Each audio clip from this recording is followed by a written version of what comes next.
So I gave up Instagram and TikTok about 10 months ago, and I decided to build my YouTube channel. I decided to put all of my more of my effort into YouTube versus social media because I felt that it was draining me. And if you feel like Instagram or TikTok is draining you in any way, then stay and watch this video. At the end of this video, I will also be answering some questions from my group called Homestead Income Plan Group. I'll be answering some questions from some of the members in there about homestead income. I'll probably keep it mostly on the YouTube part of it. But I wanted to make sure that you know that you're not alone. If you feel like Instagram and YouTube are draining you and you don't know how to verbalize it quite yet, maybe I'll be able to help you verbalize it because I've been thinking about this subject for a very long time. And I have no regrets about leaving. I feel so much more peaceful now. I feel so much more like I have more energy and focus. Hi, my name is Mona Weathers, and this is the Homestead Income Channel, where I talk about using your skills and talents to generate an income. And so if you are dreaming of a simpler life and you want to have a steady income as well, then this is the channel for you. So please do subscribe and like this video if you like it. So let me talk about the platform Cadences. Every platform has its own rhythm, and I discovered this because I've been creating content for a very, very long time, since Instagram was like a baby. I was like 2010, 2011, I think, is when my account first started, and it was a different place back then. I remember when Facebook was definitely more going at that point. People were using it more, but Instagram was kind of new. You just shared pictures and you just said words, and there wasn't a whole lot of connecting. I mean, there was actually. I connected with a few homesteaders back then, but it was very new, and it was the algorithm had not figured out that people will stay on their platform for hours and hours and hours yet. TikTok wasn't in the picture. Once TikTok came in the picture, everything kind of shifted and people just became consumed with these types of platforms. So there were obviously there's been other social media apps that came and went. Vine was one, I remember. And Snapchat, I guess people still use Snapchat, but I've never really gotten to Snapchat. But the big ones are the Instagram and TikTok. And I just felt like as a consumer, I got to the point where I was consuming the content in a way that didn't make me feel very good at the end of the day, because I just was scrolling. It was mindless. I realized that I was getting lost in the wrong thing. I'll talk about that maybe at some point, but I don't like to get lost in things that aren't healthy for me. So I feel like, and I'm not talking about any specific content. I'm just talking about how Instagram and TikTok work. Like you're just scrolling and scrolling and scrolling, and it just never ends. It used to end. You used to get to the bottom of your Instagram account and you're like, oh, that's it. I'm done. It's over. Today is over for looking at Instagram. Tomorrow I'll look at it again. It doesn't work like that anymore. And I just realized there was two things. I was a consumer and then I became a creator. So I wasn't so much into the creator mode until about, I don't know, 5 years ago. I got back into the creator mode. So I had taken a long break from social media, or all of internet really. So I got back into the creator mode, and then I realized not only was I feeling behind is like, because you're looking at other people's, the grass is always greener on the other side, right? So you're looking at other people's lives and you're like, you have this longing for something that they have, and it's human nature. Like, I don't beat myself up over it anymore. It's really just human nature. People just, if you see something you like, you want that too, and that longing for that. So I had the creator side of me deciding that I wanted, that. And then I had the consumer side wanting those things. And then I had the creator side thinking I needed to make content all the time. Now, Instagram and TikTok, their platform is known for lasting, like the content on there for lasting 28 to 48 hours. Maybe it's more now. I've been off of it so long. But for the most part, if your video doesn't take off within the first 48 hours, if it doesn't get a views, it's not going to get very many views. And life isn't about views, but that's, as a creator, you're trying to get more views so that your content will get out there.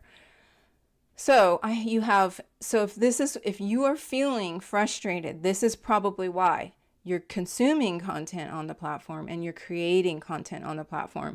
And both of those things together really make you feel like it's never ending. So back then I decided to, 10 months ago or so, I decided I was going to stop. I said goodbye to my account. I have like almost 19,000 subscribers on my main account. It's called Farmer_Mona if you want to check it out. All the content's still there. I didn't delete anything. I left it. I still get subscribers. I think people also unsubscribe from me because my number just never seems to change. But I don't create content on there anymore because it was not working for me. It was just not working for me for the reasons I just mentioned. So I decided, I am a podcaster, so I have a podcast as well called Homesteading for Beginners. So I decided to turn my podcast episodes into video and build my YouTube channel, which is also called Homesteading for Beginners if you want to check that out. So as soon as I did that, everything shifted. My YouTube, so let me tell you why I think you should start a YouTube channel. YouTube is different for a number of reasons. The main thing is it's long form content, and people have to slow down to watch the video, or they're doing something else, or they're, being productive in other ways, like cleaning house or whatever. But they have to, it's different way of consuming content. So yes, YouTube has shorts and people can scroll that. But for the most part, I think YouTube is known for its long form content and the slower kind of like you're just watching people talk about things, or you're learning how to make something or something like that. So YouTube, for me, that's fit my lifestyle better. Yes, it's harder to create a longer video, but my lifestyle is that I'm doing things that take longer anyway. I'm not making bread right now, but I cook food from scratch. I have chickens. I raise chickens. I have a garden. I have, all of the homesteading things that I have right now. I used to have a lot more, but right now that's all we have. We have horses also. But I used to, this type of lifestyle, I want it to be slower paced. So slow living, if you're interested in that lifestyle and you're not a homesteader, or you are, doesn't have anything to do with doing things slowly. It has to do with doing things that take more time because they slow you down. Okay. So consuming and doing Instagram was not the pace. It wasn't the cadence. So I'm talking about platform cadence right now. Instagram and TikTok have a faster rhythm. YouTube has a slower rhythm, and that is slower rhythm matches my lifestyle. So in a nutshell, that's why I decided to choose YouTube for the content creation. And then the other side of that is that YouTube is a search engine and you can be discovered years. Like, its lifespan of videos can last for years. I have been having YouTube videos from 15 years ago show up on my feed. Like, they were viral or whatever at one point, or they just continue to be shown because it's a good video or something. So that has, you have the potential to be creating a video that comes up to people 15 years from now, 20 years from now, like it's so different. It's so different. And I also love search engine optimization. Like I used to be a blogger and I learned a lot about search engine optimization, and YouTube is the second largest search engine. So if you're creating content, how-to content, it could show up years from now because somebody searched for those terms, the exact same thing that you made a video about. So this is why I really encourage everyone to consider YouTube. It does take more time, so you just have to realize that is the way it is. It's just like, don't put don't put expectations on your YouTube channel that you can't fulfill. So if you say you want to do a video a week and you're like, I got to stick to a video a week, and then you fall behind with the video a week, then you're like, well, then now I'm behind again. So don't put, instead, just find the cadence that works for you. And it could be, I mean, the more videos you do, the better, really. Like, even if you're doing a video a day, it'll be better than, like, I don't recommend doing a video a day, but I know a lot of people do a video a day or a week. And that's usually what people do. Like, weekly is minimum. But if you're like, it takes me 2 weeks to get a video out, then do that. Like, make your own rhythm, because in the long run, I mean, even if your video doesn't take off, it has the potential to take off at any point in time, really. And if that video doesn't take off, but your next video takes off, then it can rise that video. It can, like, it rises all the other videos that you have. So think of YouTube as a long form, long-term platform that you can really get into and get comfortable with. Learn how to, do the editing and stuff. You'll learn those things along the way. Just use your phone. Don't worry about like the mics and everything. I have a mic because I've had a podcast. I have now upgraded my computer and my webcam and everything. I've upgraded all that, but I've been doing this for a couple years now. My podcast I started 3 years ago. So, I'm not new to this. So my encouragement to you is, if Instagram and TikTok are making you feel like you're behind and you're not being able to build on your progress, that's the thing. That's the key. You have to feel like you're able to build on your progress, and that's what I wasn't feeling in YouTube and TikTok. In TikTok and Instagram. I felt like I was constantly having to recreate or create, and it wasn't building. With YouTube, I feel like we're building because we're sharing a more in-depth, and I don't know. I don't fully have words for why YouTube is different in all the ways, but the main thing is that it's a place where I feel it matches the rhythm of my life better, and that's why I'm here. Also, YouTube leads to monetization. Now, I don't think that you should only think about YouTube monetization as your income source, and that's more of what I'll be talking about on this YouTube channel. So be sure to subscribe. YouTube monetization is great, and it is one of the streams, but I don't think that you should rely on that solely, and I think you should be building your business and using YouTube strategically. So that's what I talk about here, and I want to encourage you to really think about where you want to put your time and energy. And I would ask that you consider using YouTube. I mean, you can do whatever you want, but if you are needing to build an income, YouTube is a great place to start. So one of the platforms that I decided to stick with was Facebook, because I had a lot of family and friends on there, and I also created a Homestead income plan Facebook group that I use to connect with other homesteaders who are trying to build an income and use their skills and their talents and their abundance of produce and all of the things, and also, as well as online income. So if you're interested in joining that group, it's completely free. And so I'll leave a link in the description. But I had some questions recently about that, about related to YouTube and other things, homestead income. So I'm going to answer a couple of questions from one of our members. Her name is Jamie, and she had a couple of questions. So I'm only going to pick a few, and I'll probably answer the rest of them on different ones. But one of them was about YouTube production, like what kind of products do I use?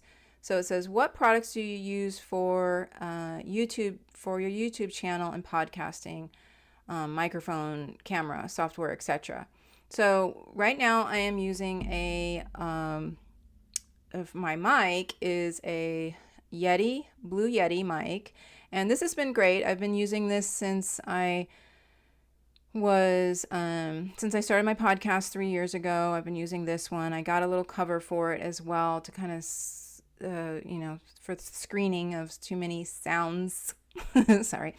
Anyway, so that's been helpful. And yeah, I started with this. Of course, when you're starting a YouTube channel, you don't really need this type of setup, but I really wanted for the podcast to have a really good sound system, and this was the thing that I got. So for my lighting, she didn't ask about lighting, but I have a newer light. It's called Newer. It's a ring light, and I have it actually turned away from me because it produces so much light, and I have glasses, and there's always reflection in glasses. If you have any tips on getting that reflection out of my glasses, it's also from the computer, but anyway, it's the way I've been living with this for a while, so I'm okay with it, but it does get kind of annoying. So I have that, and I will link all of these things in the description, as well as another mic that I think is less expensive than this one, and that would be useful as well. For my computer, well, I have just a regular computer laptop right now. I have a Ozbot webcam that I just got, and I actually love this thing. It was more costly. It goes up to 4K resolution. I don't use 4K resolution because I realized I need a better computer for that. So I had to use the 1080 resolution at 30, but it's fine. Like, it's way better than what I had before, because I did have a I did have a webcam before that was the same resolution, but this one is way better quality, and it does something with the lighting. It also has a gimbal tracking, so I could turn it on and it would move with me. It's not on right now, but it's a really good one. It was a little costly, so that's that. Normally I just use my cell phone. I just use my iPhone for like outside recording. If I have if I'm recording outside with my phone, I have a corded mic, little mic. I'll open it right now so you can see it.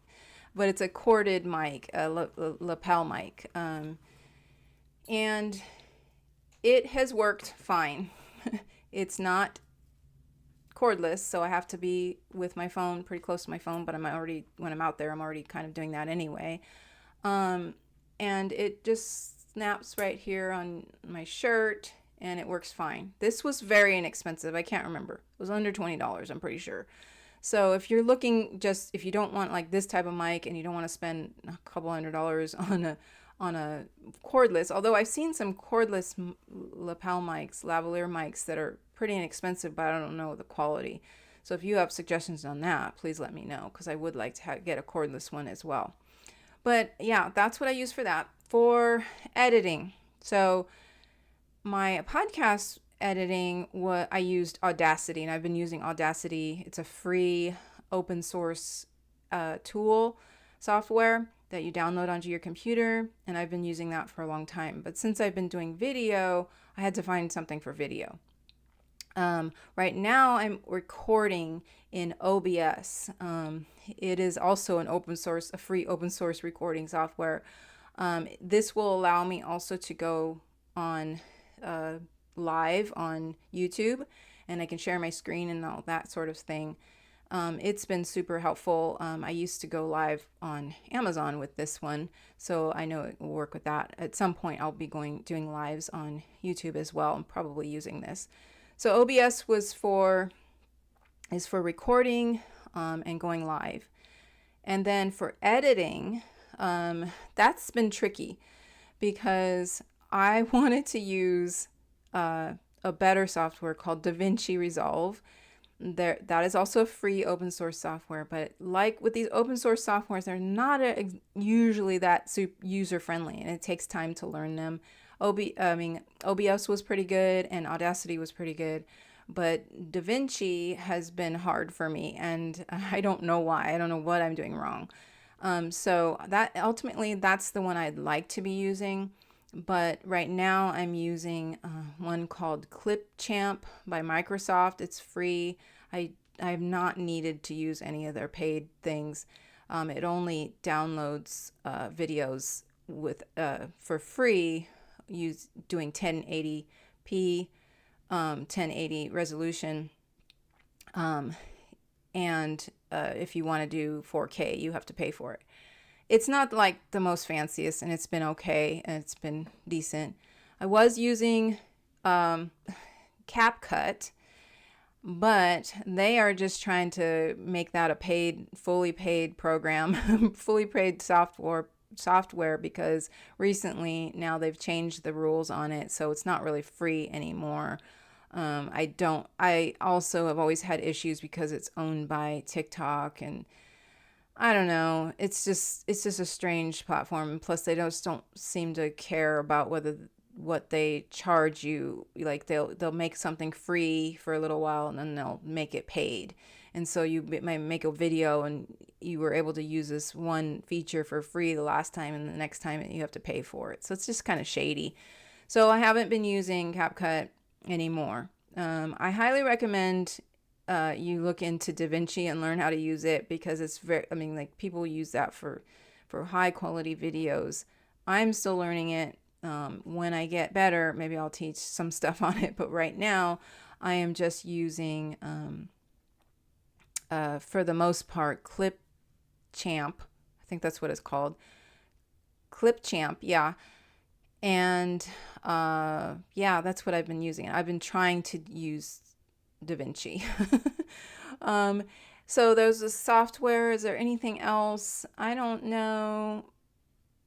But if you have questions on what it is that I use on here, or how I go about doing my stuff here, I would be happy to answer. So please feel free to ask questions in the comments. Okay, that's all I have for today. Talk to you next time.